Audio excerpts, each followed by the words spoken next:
Kasturba Gandhi school के अंदर जो गवर्नमेंट की गाइडलाइंस है, जो बोर्डिंग के लिए, जो बच्चों के लिए डे नाइट वहां पे बैठने की फैसिलिटीज है, बच्चों को खाने पीने की फैसिलिटीज है, सोने की, उनको बिस्तर और उसकी अपने कपड़े लगाने की जो भी फैसिलिटीज है वहां पे वो पूरी प्रोवाइड होनी चाहिए। और बोर्डिंग वहां पे दोबारा स्टार्ट होनी चाहिए जो पिछले 4 सालों से बंद करके रखी हुई है। मेरा मेन मुद्दा यही है कि जो दूर दराज से जो बच्चे आते हैं, जैसे डंडी गुट्टू के, भंडार के, डग्गर डुगन के लोग जो आते हैं, और ज्यादा करोड़ के, वो शाम को घर तो नहीं जा सकते हैं, कैसे वो पढ़ेंगे फिर अगर बोर्डिंग नहीं होगी तो? मेन मसला है बोर्डिंग का, बोर्डिंग वहां पे होनी चाहिए। आज हमारे साथ एक बार फिर से बनी ब्लॉक के कांग्रेस पार्टी के प्रेसिडेंट बातचीत करने के लिए मौजूद हैं, जिनसे हम अक्सर इंटरव्यू जो है या बनी के मसलों मसाइल जो है अक्सर आप तक पहुंचाने की कोशिश करते हैं। हमारे साथ यहाँ पे लेखराज सुंदरम जी बातचीत करने के लिए मौजूद है।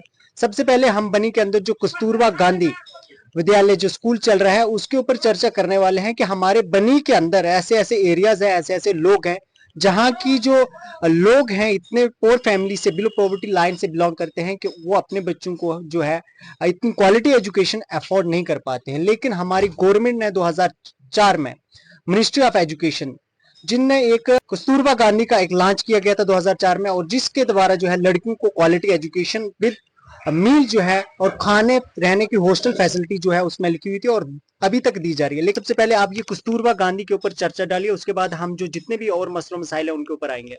शुक्रिया सलीम जी, आपने एक बहुत अच्छा क्वेश्चन किया मेरे से। कस्तूरबा गांधी स्कूल एक ऐसा स्कूल है कि गवर्नमेंट की जो गाइडलाइंस है इसके मुताबिक जो इसमें बच्चे जो पढ़ते हैं वो बच्चे होते हैं ऑर्फन बच्चे। ऑर्फन बच्चे जिनके माँ बाप नहीं होते हैं, सबसे पहली प्रायोरिटी उन बच्चों के लिए है ये। उसके बाद अंततः जो बिलो प्रॉपर्टी लाइन के नीचे जो लोग आते हैं उनके लिए ये। तो आप जानते हैं कि बिलो प्रॉपर्टी लाइन में कौन लोग आते हैं, ये भी आप अक्सर जानते हैं। और अरफन तो चलो उनके ऊपर ऊपर वाले की मार पड़ी होती है। अब मैं भगवान से ये प्रार्थना करता हूं कि किसी बच्चे को अरफन ना बनाए। आप अगर सही जानना चाहें तो जो बच्चे अरफन होते हैं उनको उनका दुख तकलीफ अगर आप सुनोगे तो आपको पता चलेगा कि वो किन दुख और तकलीफ से जूझ रहे होते हैं जो अरफन बच्चे होंगे जिनके माँ बाप नहीं होते हैं। उसके बाद तीसरे कैटेगरी के इसमें लोग जो पढ़ते हैं वो आते हैं बीपीएल। 3 कैटेगरी के लोग इसमें आते हैं। लेकिन बड़ी बदकिस्मती की बात है, जब इस किस्म का मैं ड्रामा देखता हूं कि इस किस्म के लोगों के साथ जो खिलवाड़ किया जा रहा है। बड़ा अच्छा 4 साल पहले यहाँ पे कस्तूरबा गांधी स्कूल जो चल रहा था, डे नाइट वो फंक्शन करता था, वहां पे बोर्डिंग का सिस्टम होता है। बड़ा अच्छा फंक्शन कर रहा था, हमें खुशी होती थी, खुशी से हमारे सीने चौड़े होते थे, क्योंकि वहां पे कौन बच्चे पढ़ते थे? अरफन बच्चे पढ़ते थे। बड़े सारे लोगों ने यहाँ पे एनजीओ चलाई हैं।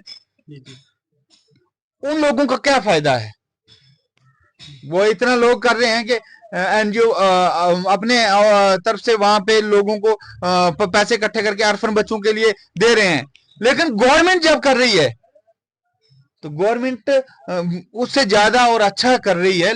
गवर्नमेंट ने एक इतना अच्छा सिस्टम रखा कि वहां पे बच्चों के लिए रहने के लिए, बैठने के लिए, सोने के लिए, उनके पहनने के कपड़े, शूज, हर किस्म की प्रायोरिटी जो है, हर किस्म की सहूलत जो है बच्चों को दे रही है गवर्नमेंट। लेकिन आज 4 साल से ये स्कूल बंद पड़ा हुआ है। वहां पे उनको दिन में ही बच्चों को बुलाते हैं और बच्चों की जो स्ट्रेंथ है वो भी कम कर दी गई है वहां पे।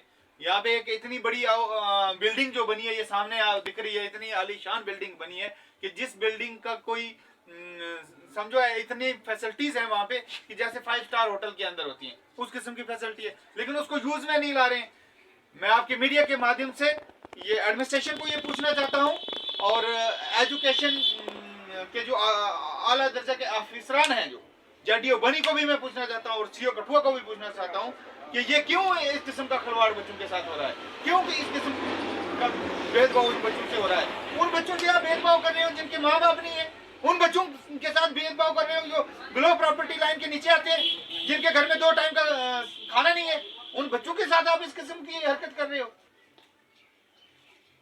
मैं आपके मीडिया के माध्यम से बता देना चाहता हूं कि इस निजाम को जैसे ये पहले चल रहा था, आज से 4 साल पहले जो चल रहा था, उसी पैटर्न पे अगर दोबारा चलता है तो ठीक, नहीं तो बनी की जनता, बनी के ये लोग आपको स्पेयर करने वाले नहीं है।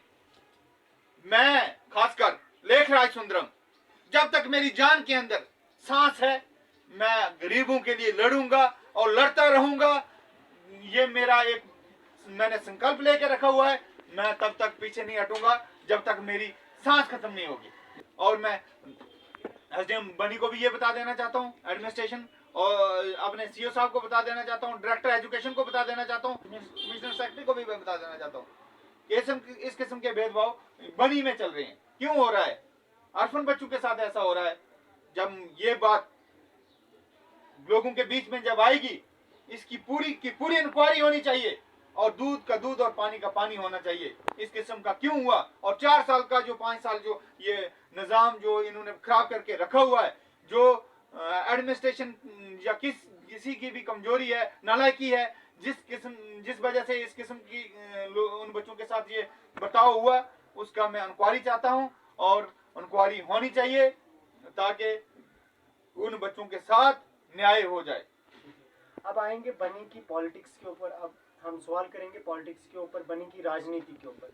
हमने देखा जो अभी हाल ही में एमएलएस की इलेक्शन हुई, हमारे बनी से जो है काजल राजपूत ने कांग्रेस पार्टी से इलेक्शन कंटेस्ट की, लेकिन अभी जो है कुछ सोर्सेज से वीडियोस और सोशल ट्वीट्स जो है आ रहे हैं कि वो पार्टी छोड़ रहे हैं। तो उसके ऊपर आपका क्या ख्याल है? क्योंकि आप भी बनी ब्लॉक के जो है कांग्रेस पार्टी के प्रेसिडेंट हैं, तो इसके बारे में आपका क्या कहना है कि काजल राजपूत क्या पार्टी छोड़ के दूसरी पार्टी ज्वाइन करने वाले हैं? इसके ऊपर क्या कहना है? देखिए, इस पे मैं कुछ नहीं बोल सकता हूँ क्योंकि उनकी पर्सनल लाइफ है, कि उनकी अपनी मर्जी है। वो एक आज़ाद हिंदुस्तान के अंदर रह रहे हैं।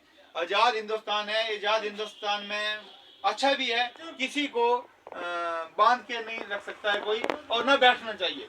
जहाँ आपकी मर्जी है वहाँ पे बैठो। इसीलिए हमारे बुजुर्गों ने जिन्होंने अपने देश के लिए जाने कुर्बान कर दी हैं और आज़ादी दिलवाने के लिए उन्होंने किया है, उसका पूरा फायदा लो आप, लेकिन भरपूर मनोरंजन लो आप। कहीं ना कहीं तो कांग्रेस के लिए एक सेटबैक लग सकता है कि उनके एक डायनामिक पावरफुल लीडर जो है वो छोड़ रहे हैं। अगर पार्टी को छोड़ देते हैं तो फिर बनी के अंदर किसको आप देखते हैं? आप देखिए पार्टी में आप अक्सर देखते रहते हैं, पार्टी में लोग आते हैं जाते हैं, 10 लोग आ जाते हैं 10 चले जाते हैं। इसमें पार्टी को किसी को कोई फर्क नहीं पड़ता है, किसी के आने से नहीं फर्क पड़ता है और जाने से नहीं। हर पार्टी में ऐसा होता रहता है। बड़े बड़े लोग जो जीते हुए वो चले जाते हैं, आपके सामने कई लोग चले गए। आखिर में जो जैसे ही अब हमारी जो पंचायती इलेक्शंस आती हैं, डीडीसी बीडीसी की इलेक्शन आती है, तो उसके बारे में आपकी क्या राय रहेगी? आप कौन सी पार्टी से या कांग्रेस पार्टी से ही कंटेस्ट करने वाले हैं या अन्य पार्टी आप भी चूज करने वाले हैं? देखिए, वो वक्त बताएगा।